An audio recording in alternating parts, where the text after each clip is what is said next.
भगवान कृष्ण और रुक्मिणी की कहानी टाइमलेस है।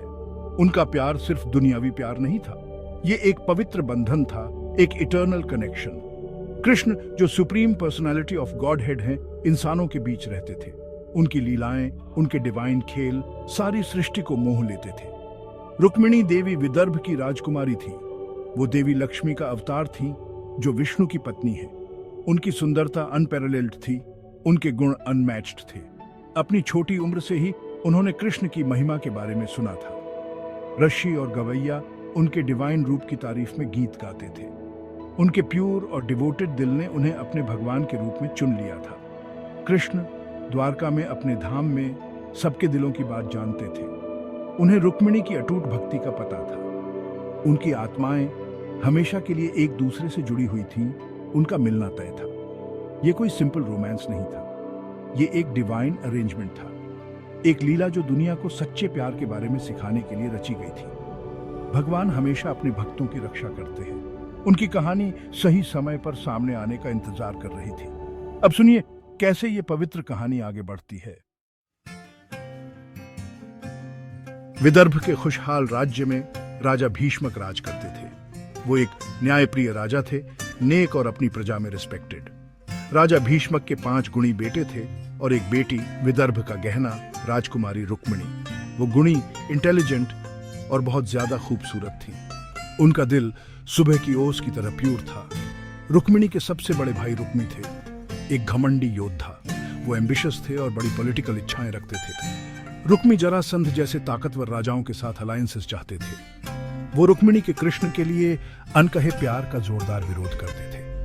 वो कृष्ण को सिर्फ एक ग्वाला समझते थे, अपने साथियों का दुश्मन। रुक्मी ने रुक्मिणी की किस्मत का फैसला पहले ही कर लिया था।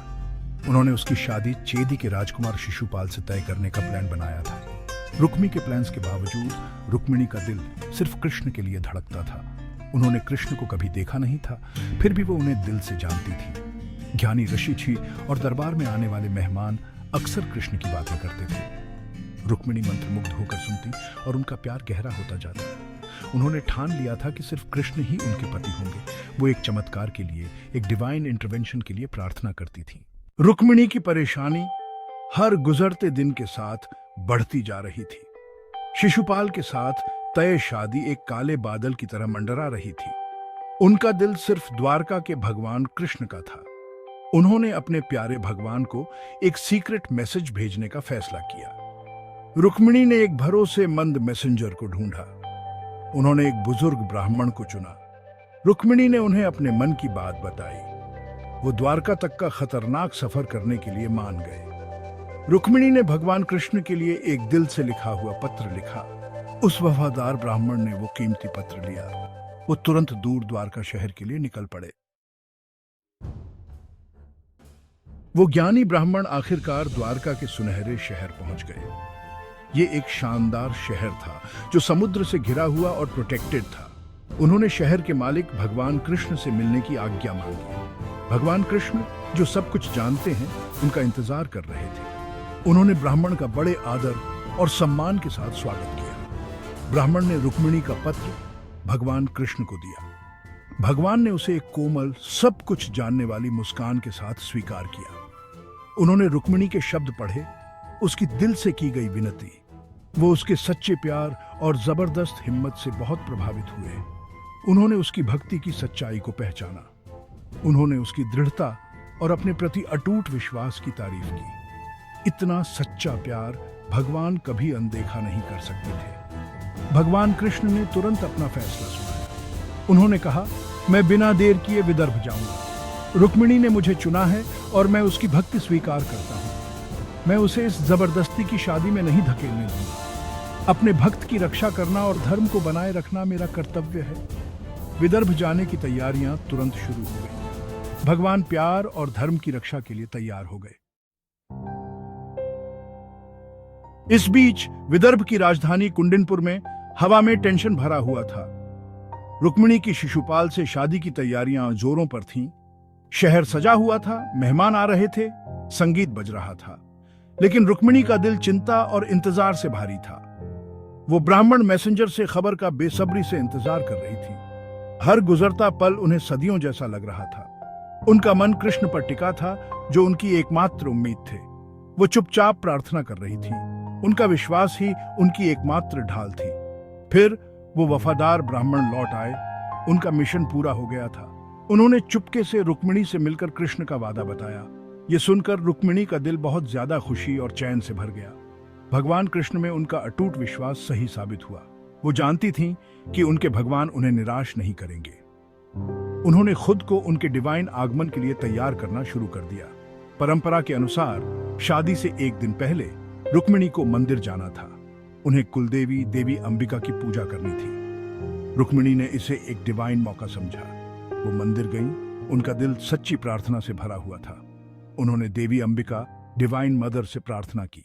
जैसे ही रुक्मिणी अंबिका के पवित्र मंदिर से बाहर निकली, सन्नाटा छा गया। सबकी निगाहें विदर्भ की खूबसूरत राजकुमारी पर थी।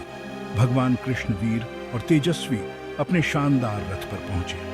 उनकी मनमोहक मुस्कान ने रुक्मिणी को उनके आने का यकीन दिलाया। उम्मीद ने उनका चेहरा रोशन कर दिया। उनके रक्षक आ गए थे।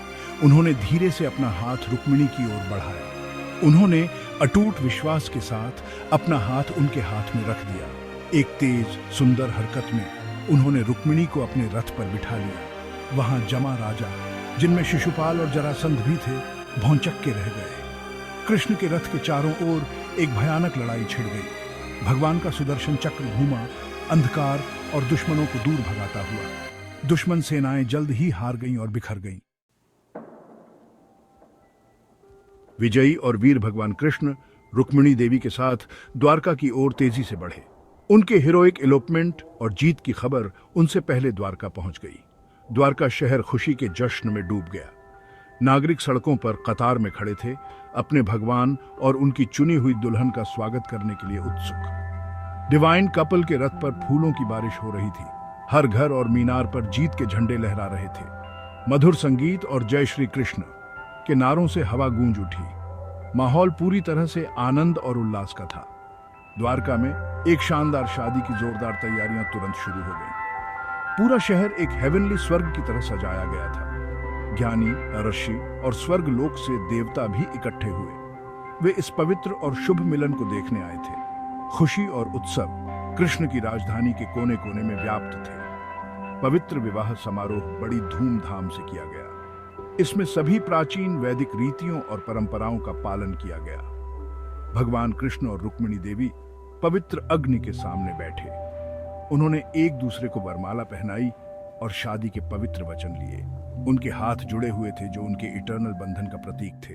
जय श्री कृष्ण, जय रुक्मिणी देवी।